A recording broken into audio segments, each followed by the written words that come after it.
Welcome to our channel AD tutorials.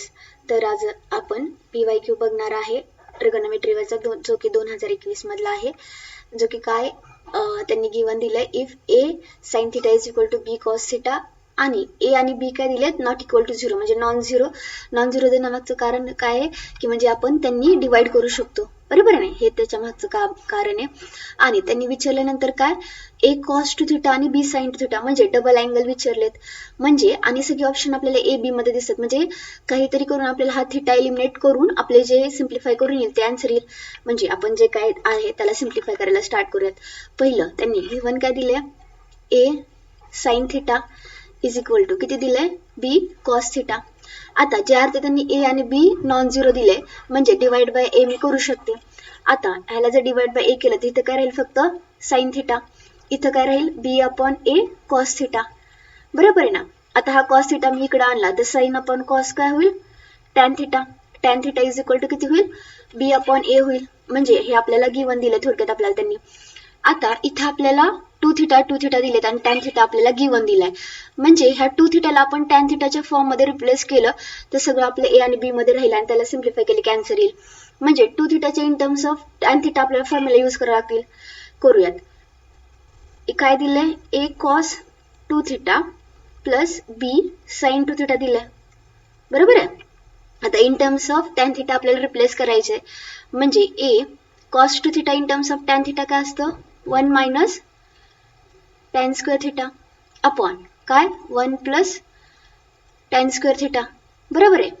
Plus sin 2θ काय असतो हा b ॲज इट इज किती असतो 2 tan θ upon 1 plus tan square θ असतो, बरोबर आहे. आता काही नाही करणार आपण फक्त tan ची व्हॅल्यू पुट करणार तर ही किती होईल a in bracket 1 minus b upon a चा whole square divided by 1 plus b upon a चा होल स्क्वेअर. मी काय करते फक्त tan θ च्या जागी जी आपली गिवन व्हॅल्यू दिली आहे b अपॉन a ते वाला पुट करते. हा b हा किती राहील 2 b अपॉन a आणि हे काय राहील 1 प्लस b अपॉन a चा होल स्क्वेअर होईल, बरोबर आहे. आता एक गोष्ट नोटीस केली तर आपल्याला कळते हे सगळं जे आपले एक्सप्रेशन आले हे टोटली a आणि b मध्ये आले, ह्याला सिम्प्लिफाय केले की आपलं आन्सर येऊन जाईल. आपण ह्याला सिम्प्लिफाय करूयात.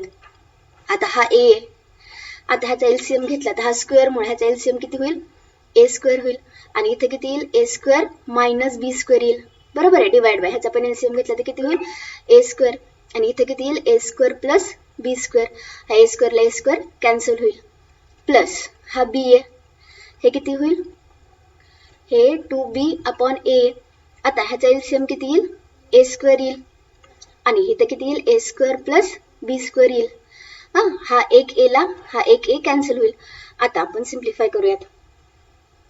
आता जर सिम्प्लिफाय केलं तर काय होईल हा a होईल हा a square minus b square divided bye a square plus b square होईल आणि हे प्लस b हे किती होईल 2b अपॉन 1 आणि हे किती होईल a square plus b square आणि एक राहिलेला a काय जाईल न्यूमरेटरला जाईल, बरोबर. आता जर ह्या दोघांची ऍडिशन बघितली आता आपण ह्याला जर सिम्प्लिफाय केलं तर आपल्याला कळतंय हे a square plus b square हे a square plus b square म्हणजे डिनॉमिनेटर सेम आहे, आपण डायरेक्ट ऍडिशन करू शकतो आणि इथं पण a म्हणजे a पण मी कॉमन काढू शकते.